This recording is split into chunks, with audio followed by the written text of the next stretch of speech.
우리 교리 강의 148번째 시간입니다. 148번째. 루이스 볼코 마지막 번이 아니겠네요. 종말론 다음에 이제 교회론이 있겠고요. 종말론에 대해서 오늘은 이제 예수 재림 직전에 세상에 있을 그 징조 중에 또 하나, 우리가 지난 시간에는 너무나도 큰 그 기독교의 극심한 미혹, 이런 내용들 알아봤습니다. 그리고 오늘은 죄악이 세상에 아주 엄청나게 극성을 이룰 것이다 라고 하는 그런 내용으로 마태 24장 10절에서 12절 우리 같이 이게 뭡니까? 마태복음 24장 10절로 12절 우리 같이 봉독하도록 하겠습니다. 제가 파워포인트를 정리를 안 했네요. 마태 24장 10절로 12절입니다. 우리 같이 봉독합니다.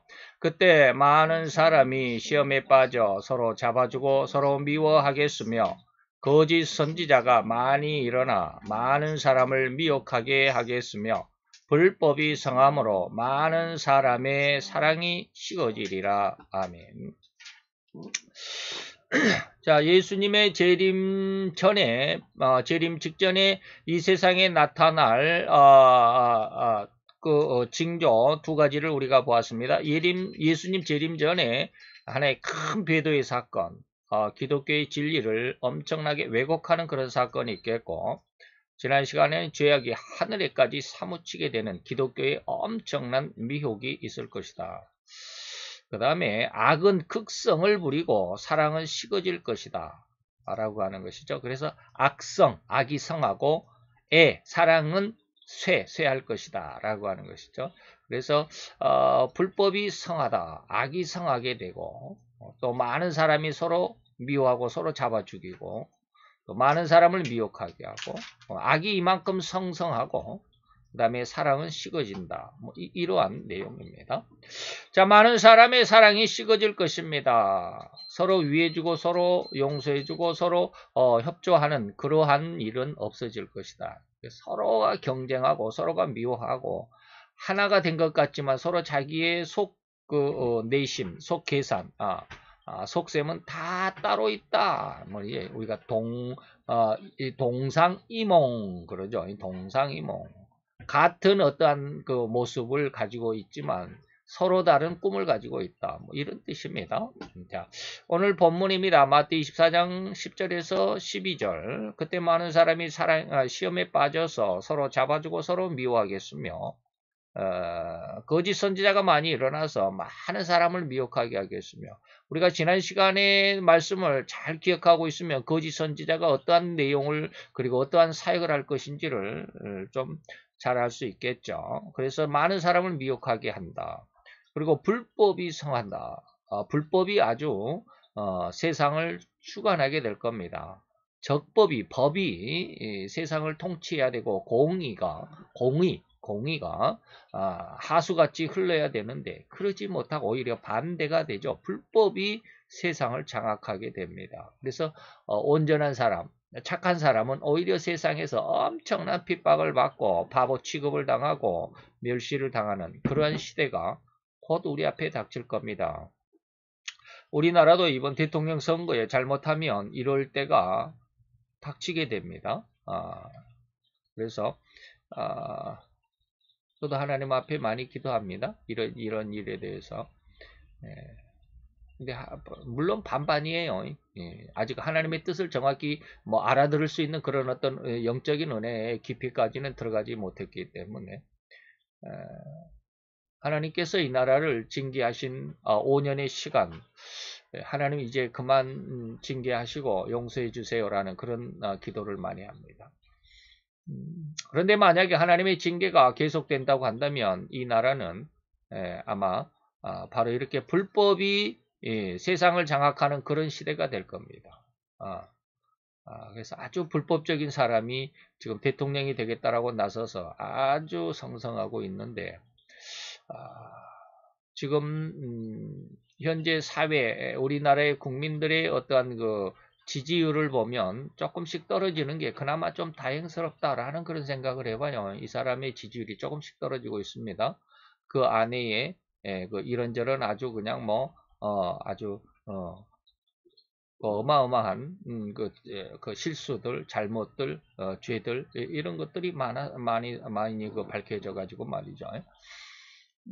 그가 성남시장으로 있을 때는 원 스트라이크 아웃이라고 해가지고 한 번 잘못하면 무조건 면직을 시켜버렸죠.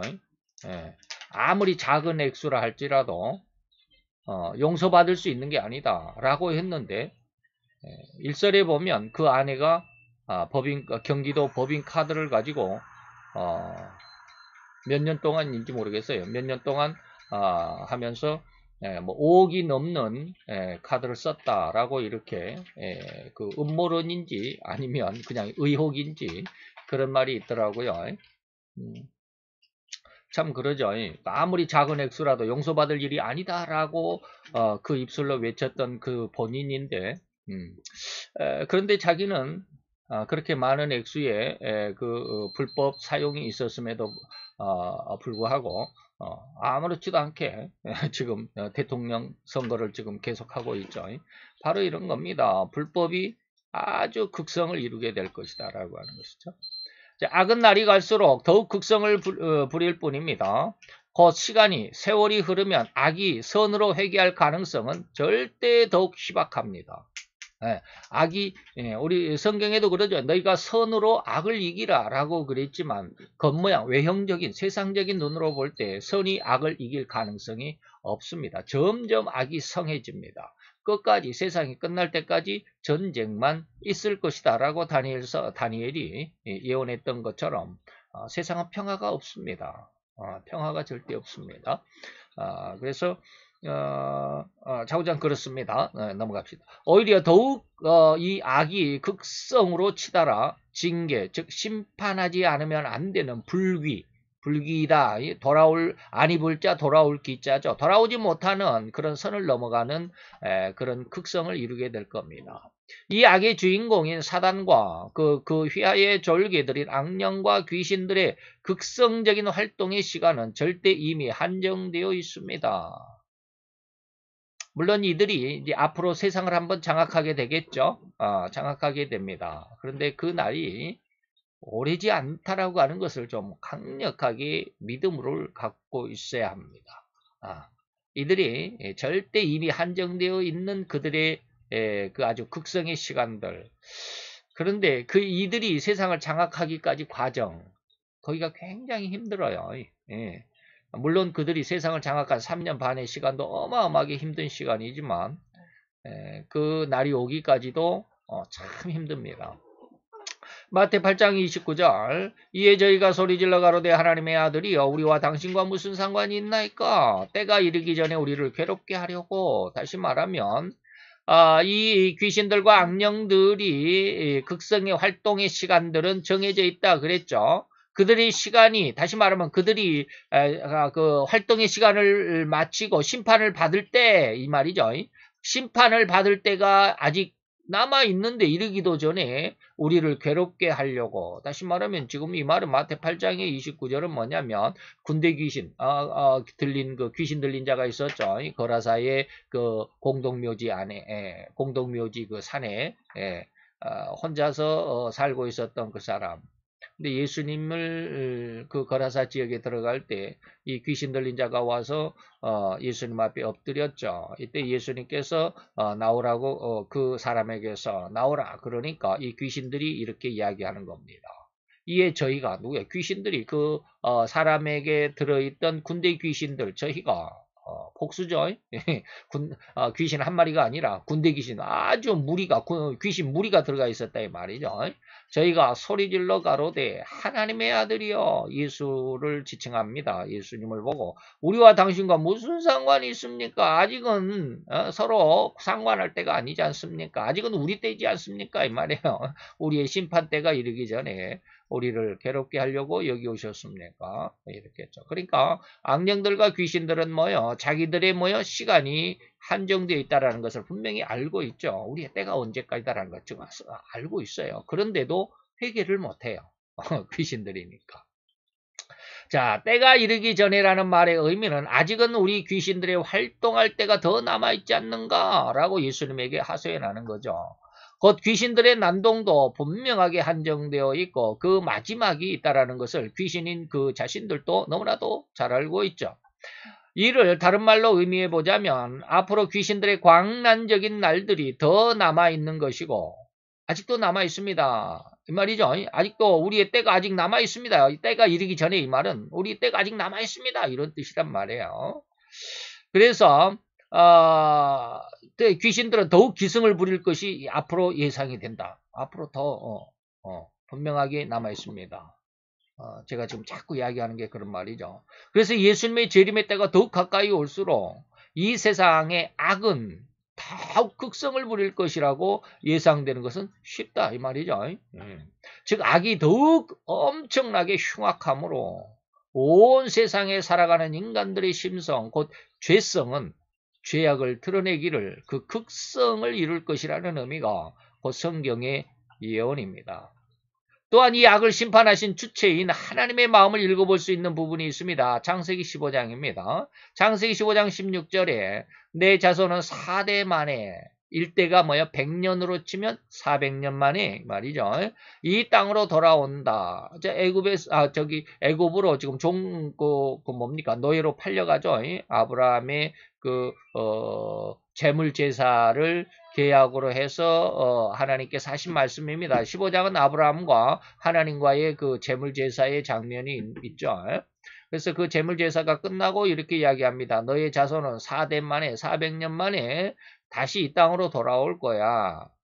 그런데 이 땅에서 잠시 내가 너를 잠시 애굽으로 이렇게 빼내는 것은 뭐냐면 이 땅, 다시 말하면 이 아모리 족속의 땅, 가나안의 족속에 이 죄악이 아직은 관영하지 아니했기 때문에 심판받을 만큼 아직 그렇게 죄악스럽지는 않아. 그런데 한 400년이 지나고 나면 그들은 심판을 받을 수밖에 없는, 심판을 피해갈 수 없을 정도로 어마어마하게 죄가 극성을 이룰 거야. 그때 그들의 그 가나안 땅의 죄를 심판하기 위해서 너희들을 다시 불러와서 그들을 진멸시킬 거야 하시는 그런 뜻입니다.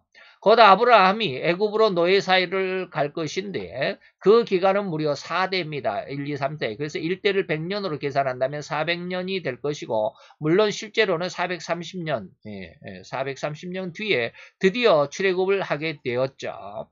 출애굽기 12장 40절 42절에 보니까 이스라엘 자손이 애굽에 거주한 지 430년이더라. 430년이 마치는 그날에 여호와의 군대가 다 애굽 땅에서 나왔다. 출애굽했다 이 말이죠. 이 밤은 그들을 애굽 땅에서 인도하여 내심을 인해서 여호와 앞에 지킬 것이 있으니 뭐요? 이것이 여호와의 밤이라. 이스라엘 자손이 대대로 지키리라. 출애굽하는 그날이 바로 1월 1, 애굽 유대력으로 1월 1일이죠. 그래서 우리가 지금 사용하고 있는 태양력과는 조금 다릅니다. 그래서 유대력이 아마 올해가 5200 몇 년인가 그래요. 6000년이 아직 안 됐어요. 유대력으로 보면. 어떻게 보면 세대주의자들의 해석으로 보면 이 땅의 기간이 뭐 한 6000년으로 계산을 한다라고 그러죠. 그렇다고 한다면 5500년인가? 5500. 제가 어디 한번 나올 수 있을래나 제가 어디 그 사진을 한번 찍어 놓은 게 있는데 어디가 있는지 모르겠다. 그걸 뭐 찾기가 참 힘들어요. 유대력으로 지금 5000 몇 년이에요. 5782. 5780. 그럼 5800년이네. 그럼 한 200년? 그렇게까지는 200년까지 앞으로 남아있다. 저는 그렇게 보지는 않습니다. 200년이 남아있다. 예수님 재림까지 200년 남아있다. 저는 그렇게까지 보지는 않습니다. 어쨌든지 유대력과 우리 태양력과는 조금 차이가 있습니다. 지금 우리는 2022년 그러는데 그러죠. 5000년, 5700, 5800년. 참 그렇네요. 83년인가. 넘어갑시다. 즉 현재 창세기 15장에서 하나님과 아브라함이 제물로 계약을 맺는 그 당시에 가나안 땅에 거하고 있는 아모리 족속들이 하나님의 징계인 심판을 받기에는 아직도 덜 포악한 상황, 죄악이 그렇게 크게 극성이지 않는 상황이지만 이후 400여 년이 흘러간 뒤에는 이 아모리 족속의 죄악이 더욱 국성을 부려서 심판을 받지 않으면 안 될 지경의 흉악함에 이를 것임을 의미하는 그런 말씀이죠. 이렇게 아모리 족속의 죄악을 심판하실 때 그 심판하심과 또한 그 이면에 반면에 이스라엘이 가나안 땅에 입주하는 것과 맞물리는 상황이 하나님의 예정에 들어있다라는 그런 의미가 되겠죠. 하나님의 모든 계획 속에 이것이 있습니다. 이런 내용을 종합하여 잘 숙고하여야만 하나님의 길이 또 마지막 하나님의 심판이 있어야만 하는 그 시기와 그때 인간의 상황을 살펴볼 수 있게 될 겁니다. 즉 하나님의 심판은 아무 때나 시행되는 것이 아닙니다. 이미 선포되어 있습니다. 하나님의 정하신 때가 반드시 있습니다. 더욱 이 심판은 죄를 정죄하는 상황으로 이어진다는 것을 알 수가 있습니다. 이 심판은 뭐요? 죄를 징계하는, 정죄하는 그러한 심판이다.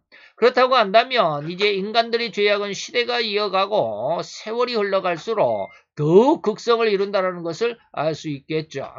아모리 족속의 그 죄가 400년 만에 심판을 받을 수밖에 없는 상황이다 라고 하면 400년 동안 그들의 죄악이 점점 극성을 이루어 간다. 앞으로 인간의 모습도 예수님의 재림 직전까지 죄가 더 극성을 이루어 가는 것은 사실이고 오히려 선으로 이루어 간다? 절대로 불가능합니다. 선으로 되어가지 않습니다.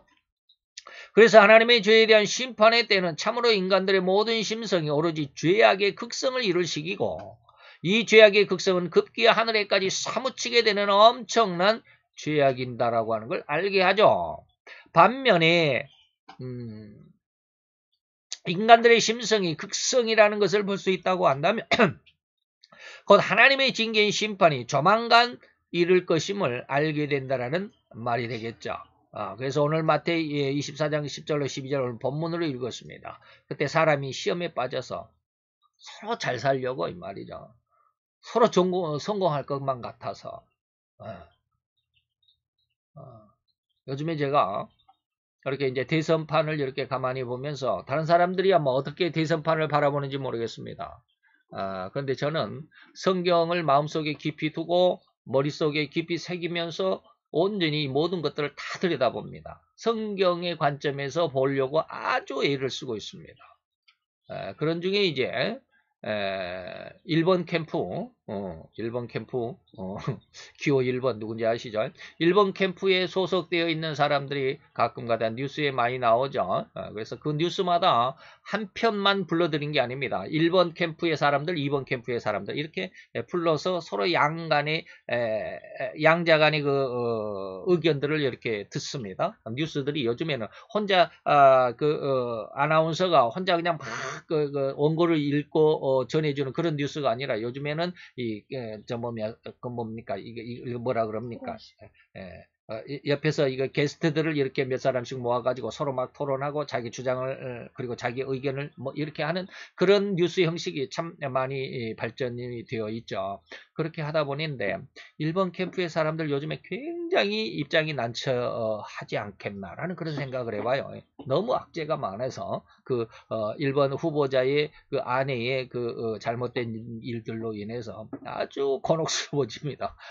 그걸 변명하기 위해서 뭐 이런 말도 하고 저런 말도 하고 하는데 그 말을 가만히 들어보면서 저는 참 저 사람 진짜 안쓰럽다. 어떻게 저렇게 그 잘못된 것을 변명하려고 이렇게 변명하고 저렇게 해서 뒤집어 한번 씌워보고 참 그래서 그 이전에는 그래도 텔레비에 나올 때 뭐 어떤 캠프에 소속되어 있지 않고 뭐 정당에 가입되지 않고 그래서 나름대로 그렇게 했던 사람들 또 변호사들 이런 사람들 보면 이제는 한쪽에 치우쳐 그쪽에 정당에 들어가 가지고 뭘 특보를 한다느니 뭐 선대위에 뭐 무슨 위원을 한다느니 뭐 이런 사람들 나와서 이렇게 이야기하는 걸 보면 정말 안쓰러워요.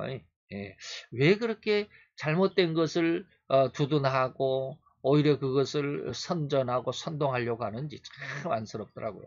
이게 뭐냐면 시험에 빠져 있다라고 하는 거예요. 잘 되려고 거기 가면 내가 무엇인가 한번 얻어볼 수 있기 때문에 그쪽에서 요구가 왔겠죠. 우리 그 선거단 캠프에 이러이러한 직책을 맡아주세요. 그러니까 거기에 갔겠죠. 왜 갔을까? 직책이 자기의 마음을 움직였으니까 이 말이에요. 이게 무슨 직책을 줄 테니까 이 무슨 일을 해주세요. 무슨 직함을 줄 테니까. 마치 발람 선지자를 발락 왕이 큰 높은 벼슬을 주고 와서 나를 좀 도와달라. 근데 그 도와달라는 일이 발람 선지자 알거든요. 여호와의 축복을 받은 이스라엘 백성을 저주하라는 거예요. 그런 일을 하도록 불렀는데 그 재물과 그 관직에 마음이 현혹되어서 그 일을 하게 되더라 이 말이에요. 오늘날 일본 캠프에 있는 사람들이 거의 다 그러지 않나. 참 안타까워요. 이게 뭐예요? 사람이 세상에 많은 재물의 시험에 빠져 있다. 제가 늘 이야기하잖아요. 누가복음 4장 5절에서 6절, 7절까지 천하만국을 보이면서 모든 권세와 영광을 줄게. 이게 뭐예요? 예수님을 시험한 유혹한 이 말이야. 바로 이러한 세상의 시험에서 빠져 서로 잡아주고 서로 미워하겠다라고 하는 것이죠. 바로 이러한 시대 상황, 곧 하나님의 심판하실 수밖에 없는 그 죄악의 상황을 죄악이 아니라 최악의 상황을 설명한 구절이 바로 마태 24장 10절에서 12절의 말씀입니다. 그리고 이렇듯 하나님의 심판을 이룰 칼날이 휘둘러지려는 그 표징 중에 가장 극적이고 전 세계적인 것이 바로 뭐요? 예수님의 재림입니다. 이게 예수님의 재림은 곧 세상 심판이다 이 말입니다. 즉 예수님의 재림은 이 세상의 극악한 최악의 극성을 이루는 그 주인공을 처벌하는 상황으로 이루어지는 것입니다. 뭐하는 상황으로? 처벌하는 세상의 주인공, 세상의 최악의 극성을 이루는 주인공, 사단과 적그리스도와 거짓 선지자와 그리고 그를 추정했던 모든 죄악으로 더불어 살아가는 자들, 이들을 처벌하는 상황으로 이루어지는 것이 뭐다? 예수님의 재림이다. 이 최악의 극성한 상황은 곧 예수님께서 마태 24장 21절 전무후무한 대환란을 의미하는 것입니다. 21절에 뭐라고 그랬어요?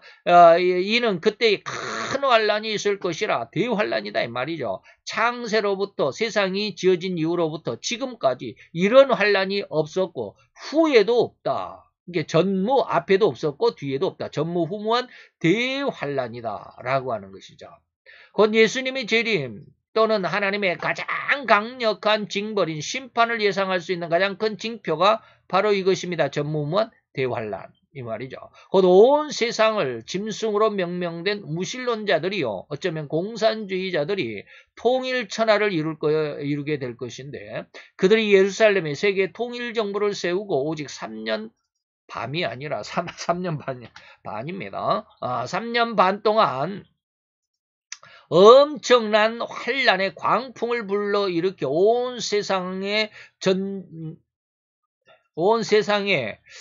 존재하고 있는 아니죠. 왜 이렇게 존재하고 온 세상에 존재하고 있는 인류의 3분의 1, 지금 한 약간 80억이 지금 좀 안 됩니다. 75억 정도 됩니다. 이 75억이면 3분의 1이면 얼마일까? 325, 37, 27억.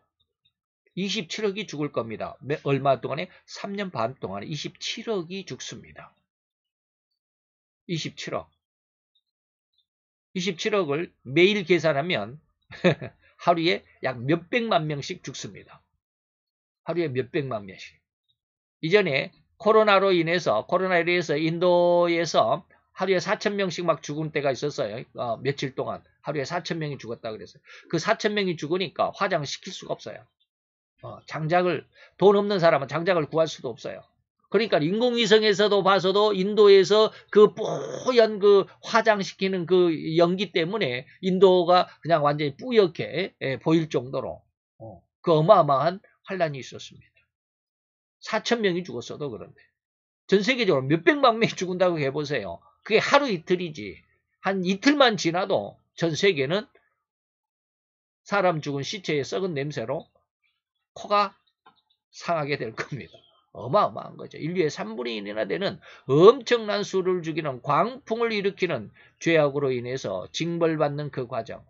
그래서 징벌을 받을 수밖에 없다 이 말이죠. 그 중심이, 그 심판의 중심이 누구요? 예수 그리스도라는 것입니다. 이 대환란의 네 가지 징조를 주님은 마태복음 24장에 기록해 주셨습니다. 네 가지가 있습니다. 거룩한 곳에 가증한 물건이 섭니다.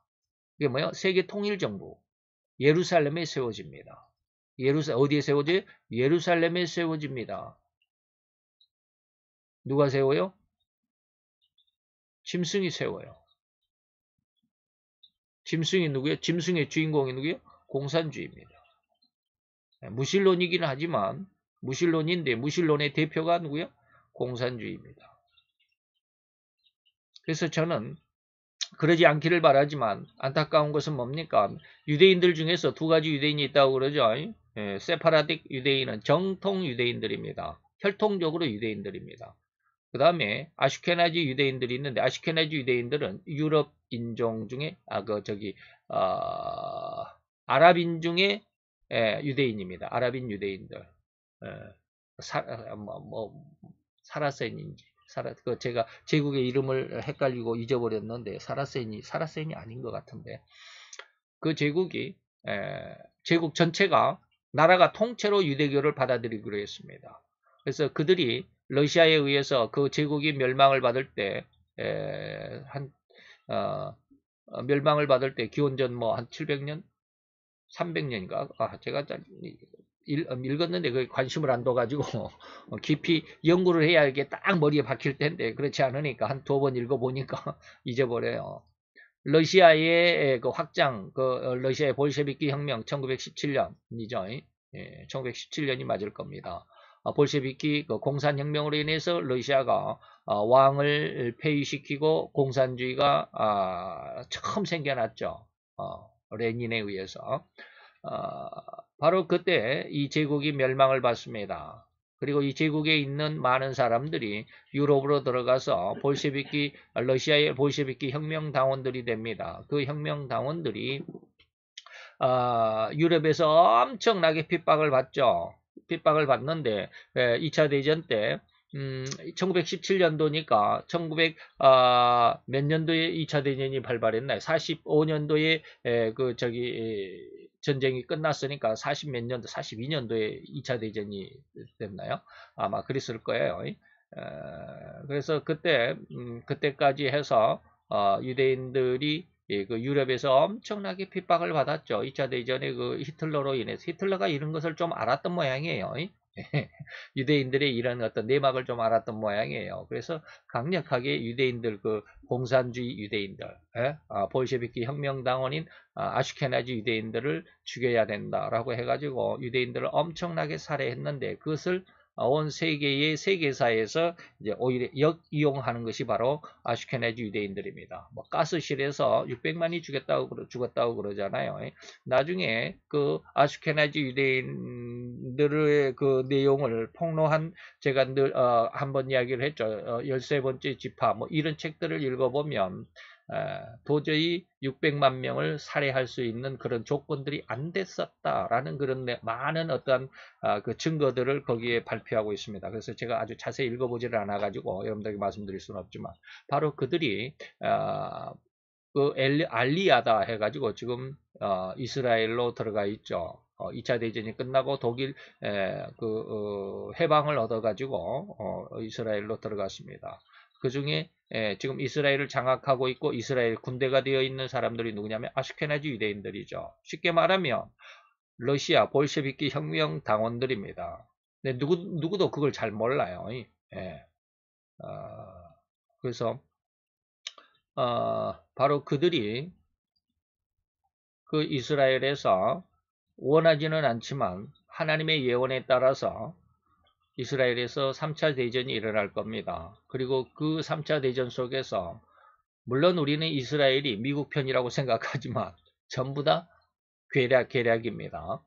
그래서 거기에서 러시아가 이기게 됩니다. 미국을 완전히 초토화시켜버리죠. 그리고 제 생각에는 제3성전을 세운다라고 하는 게 바로 이게 뭡니까? 세계 통일 정부의 건물을 세우게 될 것이 아닌가라는 그렇게 생각을 해봅니다. 왜? 앞으로 종교는 3차 대전 이후에 종교는 없어집니다.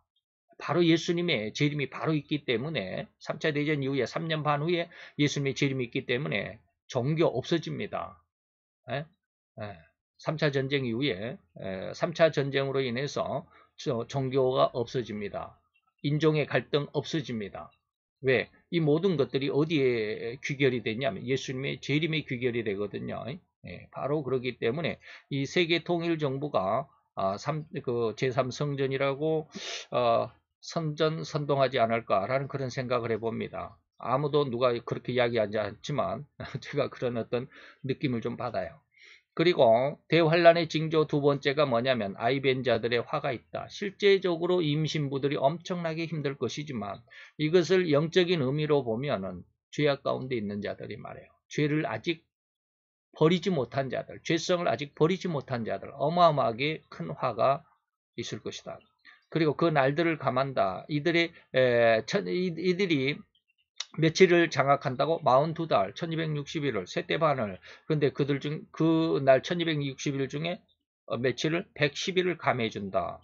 110일을 감해준다. 이런 것은 다니엘서에 기록이 되어 있습니다. 그 다음에 종교계의 미혹이 극심이다. 우리가 지난 시간에 말씀드렸던 그런 내용입니다. 지난 시간에 기독교계의 미혹이 엄청날 것이다 라고 했던 말이 지난 시간에 말씀드렸던 내용이죠. 바로 이러한 내용들 네 가지가 예수님 재림 직전에 있을 바로 큰 징조다 이 말입니다. 이런 일이 일어나는 것을 보고는 정신을 차리고 주님 앞에 경각하여 기도하며 기다릴 것이다. 그래서 마태복음 24장 33절에 보면 이와 같이 너희도 이 모든 일이 일어나는 것을 보거든 인자가 가까이 곧 문 앞에 이른 줄 알라. 여러분들이 경각해야 합니다. 조심해야 됩니다. 그리고 앞으로 시대가 어떻게 흘러가는지 아주 영적인 눈으로 아주 면밀히 살펴봐야 합니다. 그래서 제가 이제 책을 쓰고 있다고 그랬는데 원고 정리가 다 끝났어요. 원고 정리가 다 끝났는데 한 가지만 지금 어떤 변호사를 좀 만나서 책을 출간할지에 대해서 왜 그 민감한 문제들을 많이 써놨기 때문에 그래요. 민감한 문제들 많이 써놨는데 어제 뉴스에 보니까 일본 후보를 이렇게 비난하거나 뭐 이렇게 말을 하는 사람들의 글이나 뭐 이런 사람들의 어떤 주장이나 이런 사람들을 무차별적으로 지금 형사 고발한다. 그쪽 일본 캠프 쪽에서 무조건 고발시킨다라는 그런 뉴스가 있더라고요. 그래서 제가 조금 겁을 먹었습니다. 이거 책이 조금 그 일본 캠프에 있는 사람들을 조금 많이 비난하는 그런 내용들이 상당히 많이 있기 때문에 이거 책 이대로 냈다가는 이거 좀 나 개인적인 어떤 피해는 내가 감당할 수 있는데 내가 만약에 이제 교보문고에다가 뭐 알라딘에다가 예스24에다가 뭐 이렇게 책을 냈으면 그 책을 낸 그 판매하는 그 판매처에도 조금 피해가 있거든요. 그래서 그런 문제에 대해서 조금 마음이 걸려요. 나로 인해서 다른 사람이 피해를 본다라는 게 그래서 그 문제에 대해서 조금 변호사들을 좀 만나봐야 되지 않나라는 그런 생각을 해봅니다. 그래서 세 권이 지금 산상수훈은 다 끝났습니다. 원고는 어저께 다 끝났어요. 아주 힘들었어요. 아주 정신없이 힘들었어요. 세 권 쓰는데 한 권에 그냥 뭐 한 200페이지 정도 되니까 마태오 5장 뭐 200페이지가 300페이지가 넘어요. 마태오 5장 6장 뭐 한 200페이지 7장도 190페이지 이렇게 되니까 어마어마하게 큰 책이에요. 그리고 나서 이제 다 쓰고 나서 뭐 할까 하다가 오늘 여기 계시록 24장을 해야 되겠다. 예수님의 종말론 예수님의 종말론 마태 24장인데 책이 4권이 나올 겁니다. 어마어마하죠. 어마어마하게 커요. 그래서 책이 4권으로 예상을 하고 있고 그 다음에 세 번째로 낼 책이 계시록에 있는 7복에 대해서 한 권을 내볼까 라고 이렇게 합니다. 그래서 책을 좀 많이 내볼까 하는데 제가 법에 대해서 잘 모르기 때문에 참 이런 것들이 좀 안타까워요. 무조건 막 내놓는 것도 괜찮은 것인지 뭐 어쩐지 좌우지간 그렇습니다. 그래서 어쨌든지 마지막 시대를 들여다볼 수 있는 눈을 제 책을 통해서 여러분들이 좀 얻을 수 있었으면 좋겠다라는 그런 뭐 기대감, 소망을 가지고 있습니다. 어쨌든지 오늘